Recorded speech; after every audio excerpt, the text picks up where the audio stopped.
ایران سرزمین مردمانی است که هیچ وقت تسلیم نشد.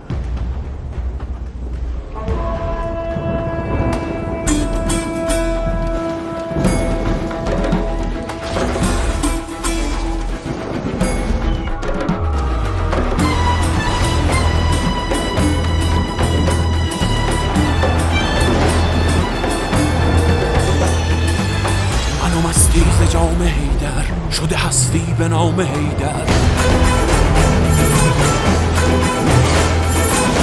ندهم دل به جز تو دلبر، ننهم سر به کوی دیگر، ندهم دل به جز تو دلبر، ننهم سر به کوی دیگر، نروم جز به سوی حیدر علی شیر خدا. ندهم دل به جز تو دلبر، ننهم سر به کوی دیگر، نروم جز به سوی حیدر علی شیر خدا. منم و شور بی امانت، دل من تا ابد نشانت، وطنم مرد عاشقانت علی شیر خدا.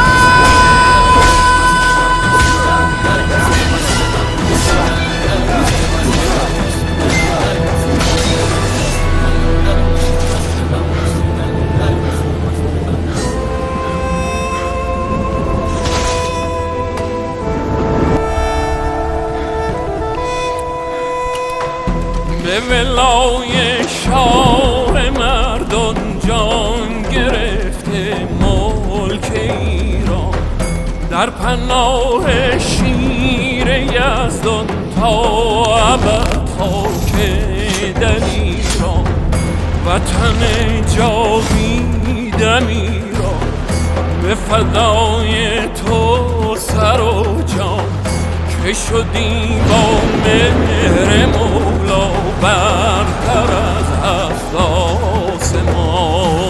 ندهم دل به جز تو دلبر، ننهم سر به کوی دیگر، نروم جز به سوی حیدر علی شیر خدا. امروز روز مرگ تو نیست، برخیز.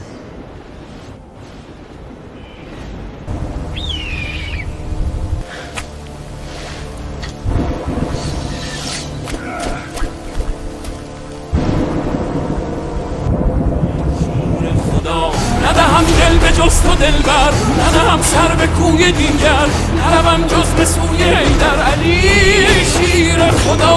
منم و شور بی امانت، دل من تا ابد نشانت، وطنم مرد عاشقانت علی شیر خدا.